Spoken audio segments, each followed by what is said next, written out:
So সবাইকে hello and welcome back to our channel. আশা করি সবাই ভালো আছো, সুস্থ আছো এবং তোমরা অনেকেই এখন অধীর আগ্রহে বসে আছো ডিসেন্ট্রালাইজ কাউন্সেলিং কবে হবে। তো দেখো, আজকের পুরো ভিডিওটা তোমাদের জন্য এনেছি ডিসেন্ট্রালাইজ কাউন্সেলিংয়ের টোটাল তোমাদের যে ডাউটস আছে, টোটাল কোশ্চেন যেগুলো আসতে পারে, তো সেইগুলো নিয়ে আজকে আমি ভিডিওতে আলোচনা করব। তো ভিডিওটা স্কিপ না করে প্রথম থেকে শেষ পর্যন্ত দেখো। তো চলো আজকে যেটা বলবো, দেখো ফার্স্ট তোমাদের যেটা জানতে হবে ডিসেন্ট্রালাইজ কাউন্সেলিংটা কী।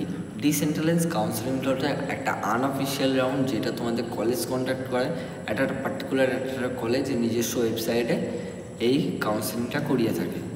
এটাতে কী প্রসেস আছে, এখানে তোমাদেরকে ফিজিক্যালি তোমাদেরকে ফর্মটা ফিল আপ করে তোমাদেরকে ভেরিফিকেশান করতে হয়। সেখানে তোমাদের প্রপার র্যাঙ্কের বেসে তোমাদের এই কলেজে কাউন্সেলিংটা হয়। এটা গেল। এবার আমাদের চলে আসতে হবে যে গভর্নমেন্ট এবং প্রাইভেট দুটো কলেজে কি ডিসেন্ট্রালাইজ কাউন্সেলিং হয় না হয় না, কী ব্যাপারটা আছে ওটা জিনিসটা জানতে হবে। তো দেখো, ডিসেন্ট্রালাইজ কাউন্সেলিং যেটা হয় সেটা হচ্ছে তোমাদের গভর্নমেন্ট কলেজেই হয়। প্রাইভেট কলেজে যেটা হয় সেটা হচ্ছে এক কথায় বলতে গেলে ডাইরেক্ট অ্যাডমিশন। ডিসেন্ট্রালাইজ বলা যায় না, ডাইরেক্ট অ্যাডমিশন। সেখানে তোমাকে টাকা দিয়ে তবে হচ্ছে কলেজে অ্যাডমিশন নিতে হয়। কিন্তু গভর্নমেন্ট কলেজে তোমাদেরকে কলেজে আর একটা রাউন্ড থাকে, যেখানে তোমরা সেই কাউন্সেলিংয়ের মাধ্যমে চান্স পেতে পারো বা ওখানে বসতে পারো বা সিট অ্যালট করতে পারো। এটা হচ্ছে ডিসেন্ট্রালাইজ কাউন্সেলিংয়ের ফর্ম। এবার আমরা জানতে হবে যে আমাদের যে জানতে পারলাম যে আমাদের গভর্নমেন্ট কলেজ মাত্রই ডিসেন্ট্রালাইজ হয়, তাহলে প্রাইভেট কলেজে তো আমাদের অ্যাডমিশন হচ্ছে ডাইরেক্ট অ্যাডমিশন। এবার আমাদেরকে দাদা এটা জানাও যে তাহলে আমাদের এবছর 2025-এ কি ডিসেন্ট্রালাইজ হবে। তো দেখো, 2025-এ তোমাদের জন্য ডিসেন্ট্রালাইজ হতে চলেছে, কারণ প্রচুর সিট ফাঁকা আছে। কেন না, এটার মূল কারণ কি? মূল কারণ হচ্ছে ওবিসির যে প্রবলেমটা। যেমন পরীক্ষার আগে পর্যন্ত ওবিসির প্রবলেমটা ছিল, ফিজিক্যাল ভেরিফিকেশানে ম্যাক্সিমাম সবারই একই প্রবলেম। সবার এই ওবিসি কেসটার জন্য, মানে ওবিসি যে ক্যাটাগরি আছে সেটাকে ক্যান্সেল করি, তারা জেনারেল হিসেবে তোমরা হচ্ছে অ্যাডমিশান দিতে। তাতে অনেকের ক্যান্সেল বাতিল হয়ে গেছে, অনেকে অ্যাডমিশান দিতে পারেনি। তো সেই জন্য দেখো, অনেকেই ম্যাক্সিমাম যারা ওবিসি ক্যান্ডিডেট তারাই একমাত্র এই ডিসেন্ট্রালাইজের জন্য বসে আছে, কারণ তারা দুটো রাউন্ডের মধ্যে একটা তো বসতে পারেনি।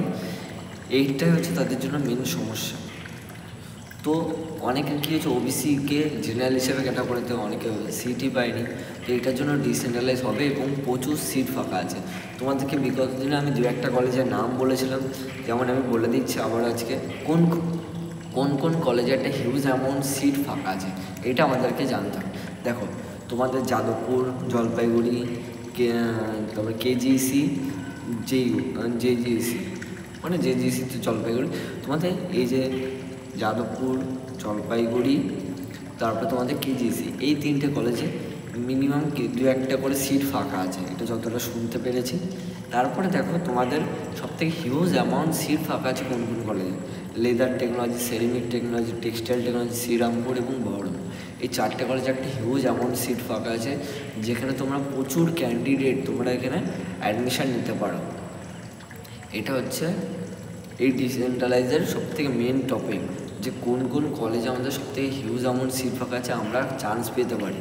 দেখো, ম্যাক্সিমাম আমি যতটা জানতে পেরেছি, টেক্সটাইল টেকনোলজি বহরমপুর যে কলেজটা আছে, তো সেটাতে মিনিমাম ম্যাক্সিমাম হচ্ছে 60 বা 40খানা সিট ফাঁকা আছে, 40টা সিট ফাঁকা আছে। তো সেখানে দেখতে পাচ্ছ আরও 40 জন অ্যাপ্লাই করলে তারা অ্যাডমিশন নিতে পারে। তো তোমাদের কাছে একটা ভালো অপরচুনিটি এসেছে, সবাই এটা ভিডিওটা স্কিপ না করে পুরোটা দেখো। এবং আমি কেন বললাম জিনিসটা, কারণ ডিসেন্ট্রালাইজ কাউন্সিলিং বলো ম্যাক্সিমাম প্রচুর ক্যান্ডিডেট বলো ভর্তি হতে পারে, কারণ এখানে শুধুমাত্র র্যাঙ্কের বেসে তোমাদেরকে যাচাই করে তোমাকে ডাইরেক্ট অ্যাডমিশান করা হয়। এখানে তোমাদের কোনো রাউন্ড থাকে না, যেখানে এত কিছু বিচার বিবেচনা করা থাকে না। তোমার র্যাঙ্ক যদি কম থাকে তোমাকে অ্যাডমিশান নিয়ে নেয়, এটা হচ্ছে প্রসেস।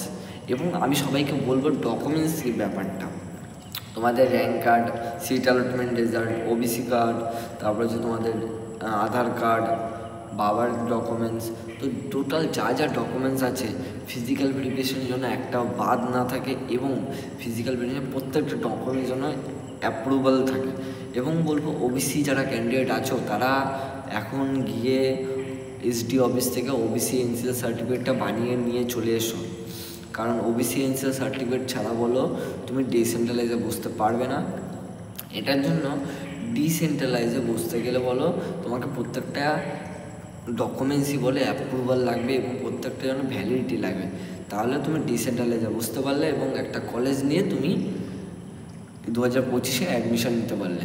তো এটা ছিল আমাদের বেসিক জানার, যেটা যে ডিসেন্ট্রালাইজে আমাদের কী কী হতে পারে, কি একদম ফার্স্ট থেকে লাস্ট যা যা জানার ছিল সবই আমি তোমাদেরকে জানিয়ে দিলাম।